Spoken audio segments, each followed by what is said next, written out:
Dear Penpal, Chapter 3. I arrive at the hospital 5 minutes after my mother's shift had ended. I knew that there was a possibility I would miss my chance to get a heap of hours easily out of my hands. But I knew my mother would not have the patience to listen to my excuses this time. As I push open the doors of the hospital building, I see the front desk right in front of me. I could just simply have the nurse working at the front desk to call my mother, but I want to make it look as if I had been there for a little while. That way, I technically would not be late. I can just tell her that I spent the last few minutes looking around for her. I knew while even thinking that excuse in my mind that it was absolutely stupid. My mother would not be a doctor if she were that gullible. A few seconds after walking past the front desk, I turn right back around and head to it. I clear my throat as I lean on the desk. The nurse, still looking down at the files, suddenly looks up. A wide smile quickly spreads across her face. Michael! She expresses in excitement. I knew if there were no space between us, she would have planted a kiss on my cheek. The nurse was a middle-aged woman. If you saw her from afar, you would think her to be someone much younger.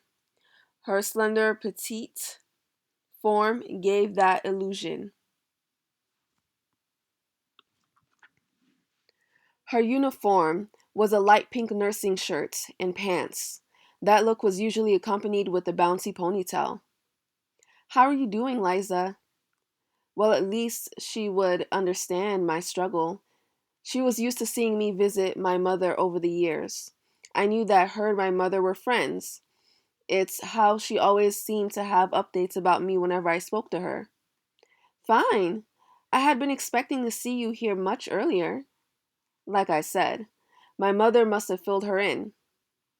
By the way, why does your mother say that everyone calls you by your middle name nowadays? Oh, that, I say while brushing my neck. My parents usually called me that growing up.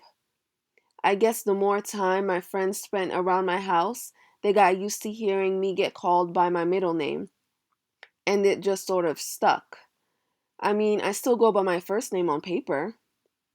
Oh, but your mother also added that the cheerleaders thought it sounded really cute alongside the chant they made up for you. Yeah, that too, I say with a shaky voice. It was obvious on how uncomfortable I was getting. I divert my attention from looking exactly at her face as she speaks. Okay, I'll stop teasing. I know how shy you can get. Actually, Liza, I was wondering if you could page my mother. Sure, no problem, Tommy, she says as she playfully winks an eye at me. I go back to looking down, around, anywhere but at her directly. She laughs at how easily it was for me to get embarrassed. She picks up the phone and dials a specific set of numbers. Michelle Gray, your son's at the front desk. She's on the phone a second longer after giving her message before hanging up. She'll be down in a moment. Thanks, I say with a lazy smile. Liza goes back to her filing work. I walk around the hospital for a few minutes. The place is pretty fancy and all, but since I've been down here so frequently, nothing seems to interest me anymore. The gift shop, for instance, had the exact same products as I had looked at for the millionth time. I'm not trying to be picky about where I volunteer. Sure, I will be pretty bored the whole time down here, but at least it won't really feel like work. I mean, I really know the people know me, and I've already seen volunteers assist in a few activities. I would probably get to chill for most of the time. Hey, while I'm at it, I might even invite Derek down here. I'm sure he'd have nothing to do but come, keep me company. How hard can this be? Liza's promise rings true when I hear my mother's voice back at the front desk. I speedily walk to her. She carries a blank expression on her face. From my experience, this could only mean one of two things. Either she's angry and just waiting for a perfect time to tell me off, or she isn't going to give me the chance to argue my case, which meant she'd simply send me away with no discussion. I guess I'm going to find out which meaning her expression was hinting at. Mom, I start. Don't start. Get your things and let's go. So her expression meant the latter. Wait, I can explain, please. She eyes me quizzically for a second. I think the fact that I'm pleading for her to agree to let me take care of a school assignment rather than something for my own fun makes her reconsider. All right, I'm listening, she says with her arm on the counter, giving me her undivided attention. I got called into the principal's office. Not the best way to start off. Why were you called into the principal's office? My mother instantaneously crosses her arms. He thought I did something that I didn't. Don't worry, I'm not in trouble for anything. Tommy, she begins to say. And then I missed the bus because I got out late, which, by the way, is partly your fault. If you and Dad had let me drive my car, we wouldn't be having this conversation right now. She raises an eyebrow. Oh, wait. I may have a point, but the example brings back another point that does not work in my favor. You mean the car you wrecked a few months back? Yeah, that really explains how responsible you are. Okay, not the best example, but I'm serious, Mom. You have to give me a shot here. Tommy, I think you have to start taking your responsibilities seriously. I know you only want to volunteer here because you think it will be a free ride. Trust me, it won't be. It'll be you doing everything else that other employees are too busy to do. I think you should look for opportunities within your school. Better yet, why not work at the nursing home? I could make the call. Mom, I really don't want to work there. That's why I came here. I knew if I absolutely could not find anything else, that would be my very last option. Well, if I can't trust you to take your responsibilities seriously and to be here on time, and other things that are expected of you, arranging for you to work at the nursing home wouldn't be the worst idea. This place is really fast paced. The nursing home is far more flexible. I work here, Tommy. I don't have the time to be checking up on you. Even more so, there are other kids who are scheduled to volunteer here too. If you're slacking off, everyone will know that I cut their hours for you. I will not let you down, I say while accentuating each word. I want to trust that, but I promise that me being late will never happen again. But if I do screw up, not that I will, but if I do, people won't immediately know you pulled strings for me. You kept your maiden name. That's right. My mom decided that since she earned her medical degree before she got married, it would be too much of a hassle to change it. She's not quick to answer. I know I'm wearing her down. Tommy, my shift is over. I now feel defeated. But if you could get someone else to orient you to the position without telling anyone that I put you on the volunteer list above a few others. She slowly turns her head and looks at Liza. I catch on and look at Liza as well. Liza looks up from her paperwork and smirks. Yeah, I wonder where we could find someone for that, I say. Okay, first things first, Tommy. I need help finishing something over here, Liza says without even looking at my direction. I'll go change up some of the schedules now that I've added another person for the position. Go join the group that will be with Liza pretty soon. It was in that moment I realized I truly loved my mother. All right, fine, I'm just kidding. My mother combs her hair back and takes off her name badge. It's official. Within about a month or so, I should be done with this hurdle. I'm heading home now. I'll save your dinner in the fridge. She picks up her bag and walks out of the door. All right, I'll take you to the group that you'll be working with. Follow me. Liza quickly turns and walks away from the desk. I follow behind her and we walk down the hospital halls. We reach a conference room with 8 other students. These students were mostly seniors from high schools around the county. I specifically noticed some of the faces from both Emerson and Wayside. The guys and girls looked like the typical nerds that would do anything to have impressive references on their college application.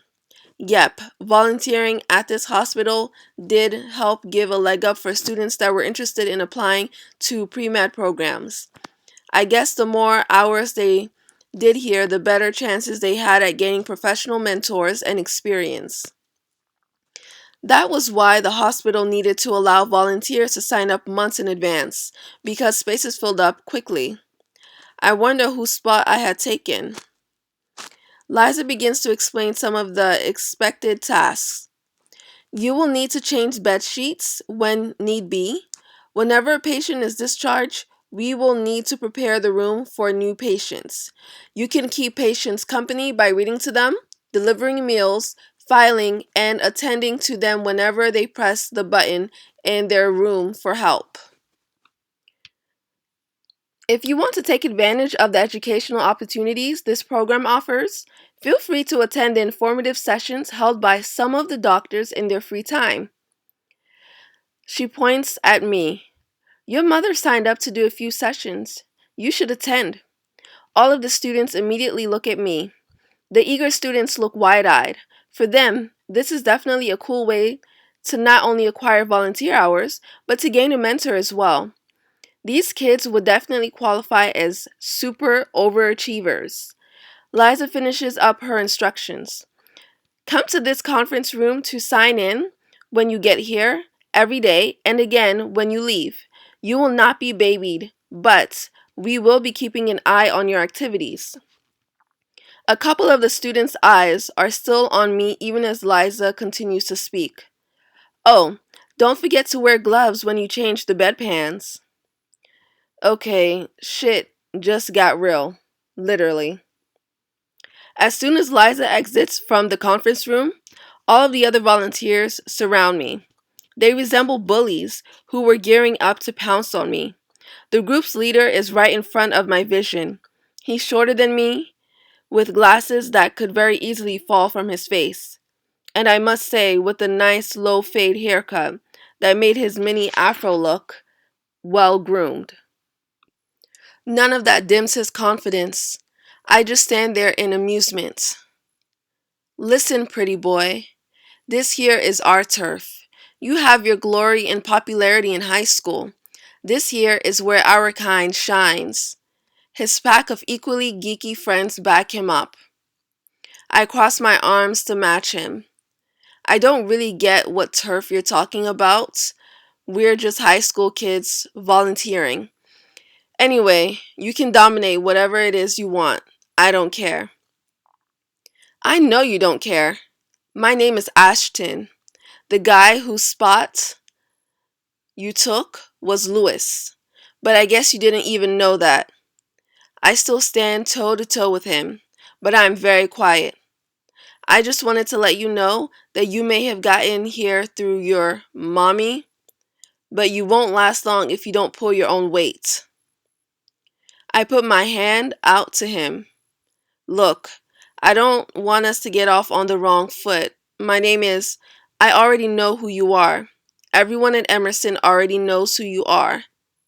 That's right. This guy did look familiar. Michael, I sat behind you in math for 3 years. But you know what? I'm not surprised it's now that we're meeting.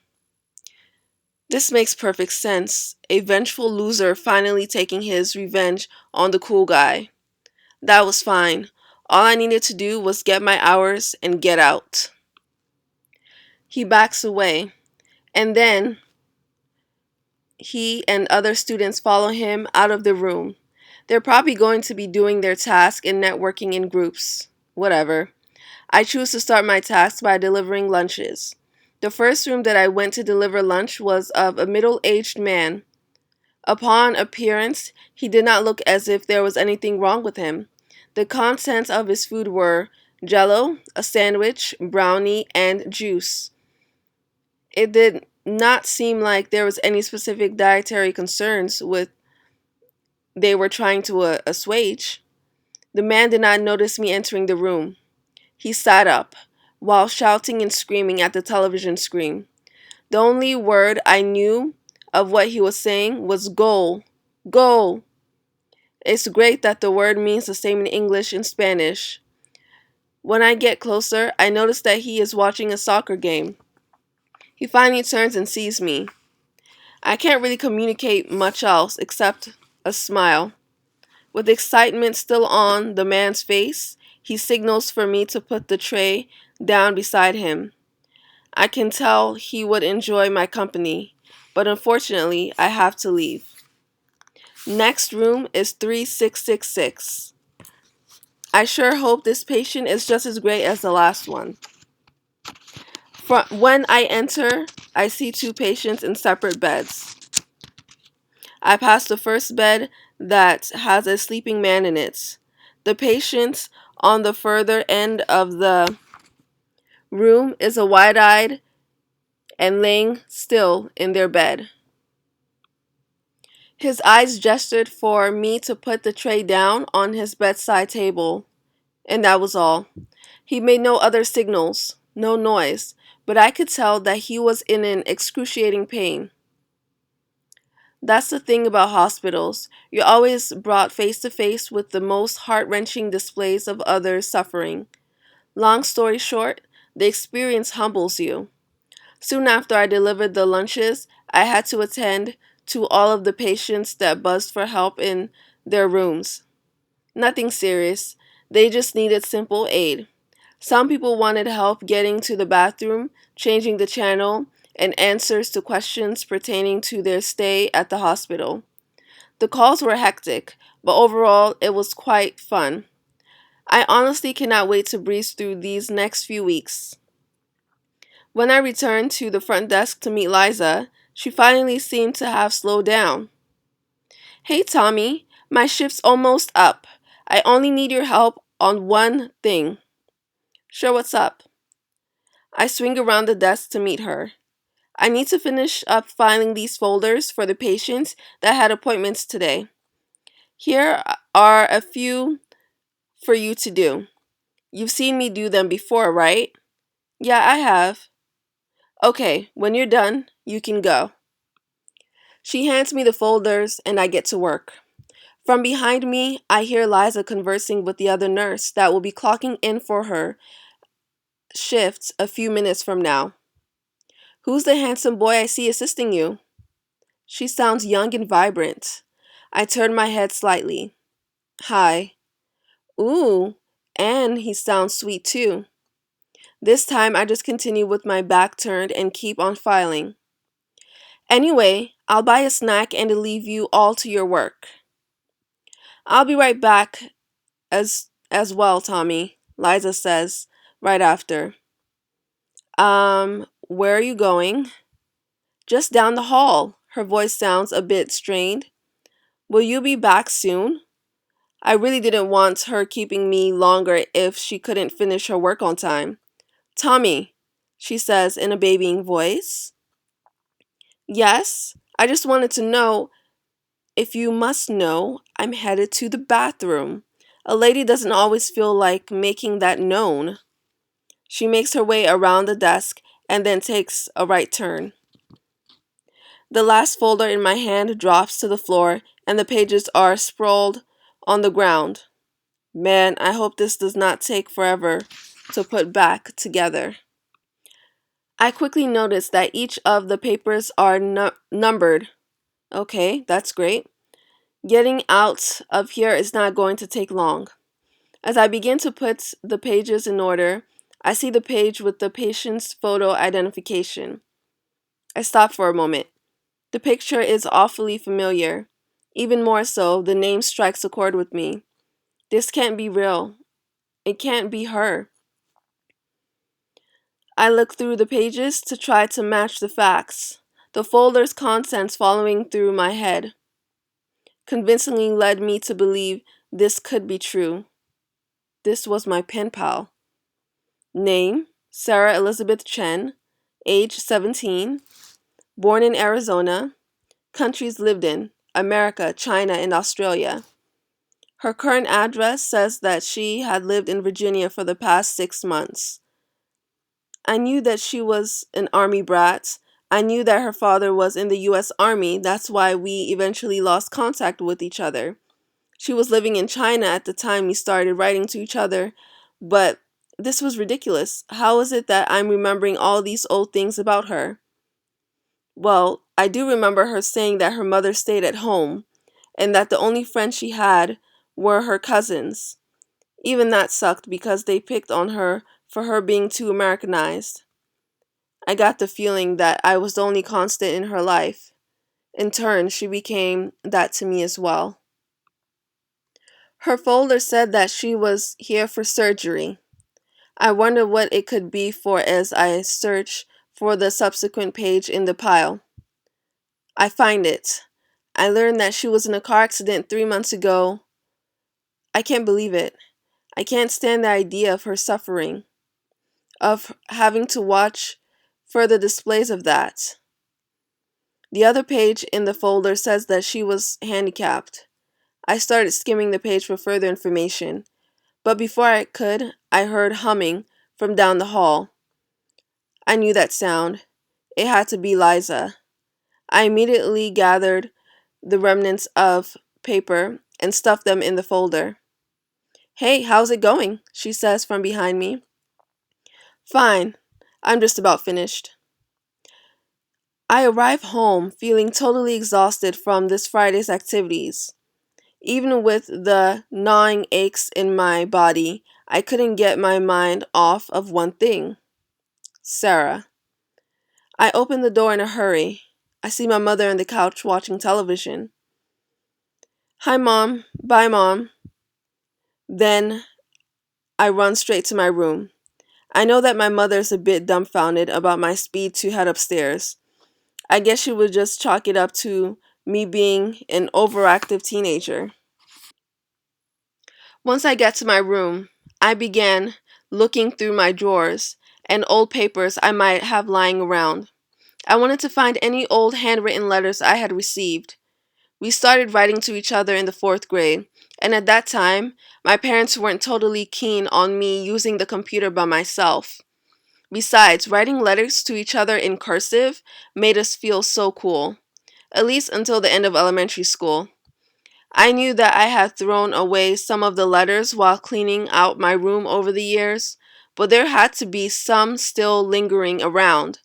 I mean, my room wasn't that clean. I'm definitely going to put in some hours at the hospital tomorrow. I give up on the search for the old letters and go to bed. I pop my head on my pillow and close my eyes. I'm falling asleep. I'm falling into old memories of when I'd made my new friend in a foreign country. I also remembered the picture she had sent me through email, the very last time we communicated. Saturday could not come soon enough.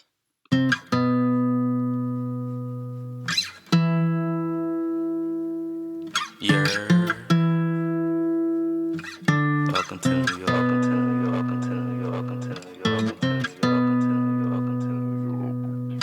Everything that we do exclusive, make sure that it's all inclusive. I was taught make no excuses. As a man, you can't be useless. Man up cause these people ruthless. Down, these thoughts clueless. Lobster Mac, I'm up at roof. Chris, from my tone, you peep the smoothness. In this world, you get the loot. Then your dreams is gonna be lucid. Fool me one time, shame on you. Second time, you gonna be foolish. All that BS for the birds that come to me, I'm chucking deuces. I stay loyal to the soil, never out here breaking truces. On this road, it's bumps and bruises. Either you move smart or stupid. Nikes on my feet, yeah. And I got a couple swooshes. We ain't have a choice, really. It was either sports or music. Came up in that 90s gritty. That's why this so therapeutic. And you know the flow like fluid. Leave a water boy ruin. always under the influence. Catch me fresh up in the newest, but I'm always round the fewest. Brothers that I call my unit, G with my G's, cause you know them hundreds be the bluest. It's on some coward, always talking politics, staying to ourselves. We've been proud of our accomplishments. Seen a lot of, but that don't mean I had to follow it. We in a different caliber, these just some scavengers. Feeling like King Arthur when he grabbed the sword Excalibur. Always plan ahead, we've been looking at the calendar.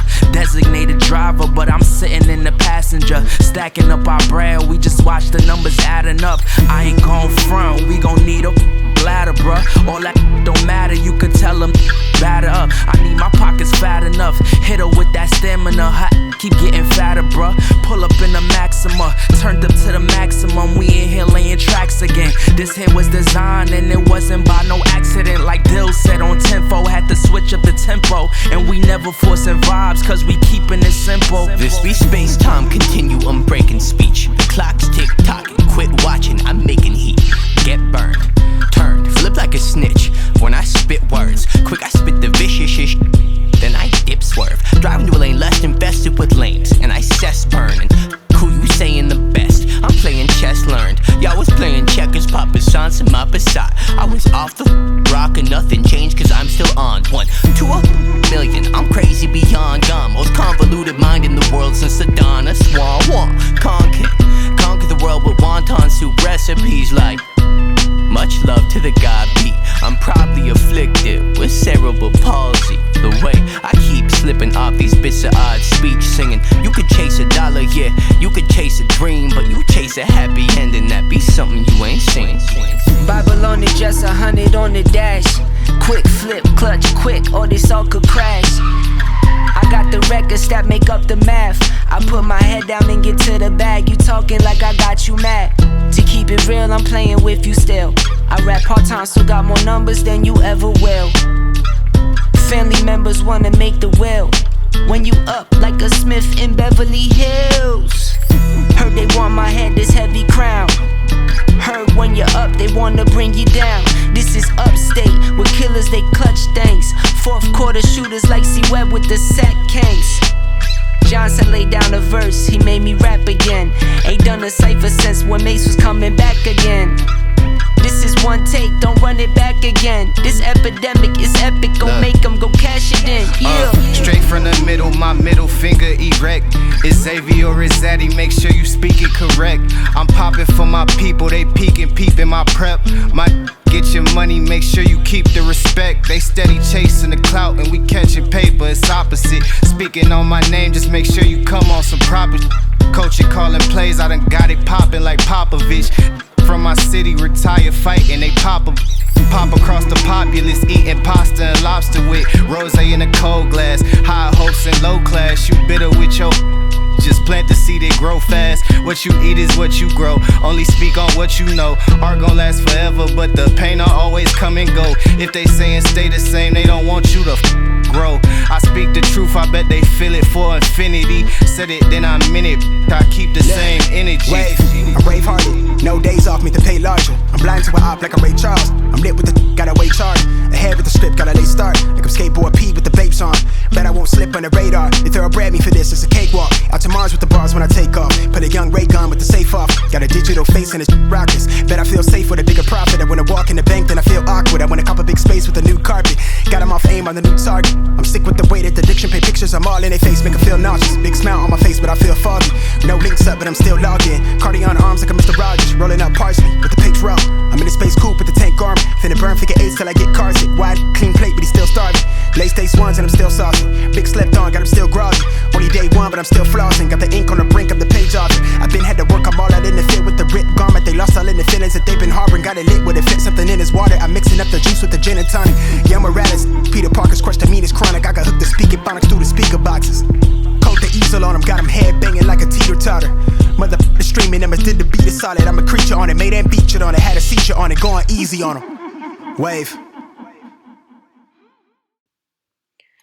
Okay, everyone. You guys just enjoyed chapter 3 of Dear Penpal. I hope you guys enjoyed it. I hope you've been following along with the other chapters that have been posted. Okay, yeah. So in chapter 3, we basically meet new characters, and we see that Michael is in a new environment where he basically has to prove himself all over again. First, he had to just prove himself of being like qualified, which is, an experience he probably had to go through when he first joined the basketball team. So that's definitely a new change.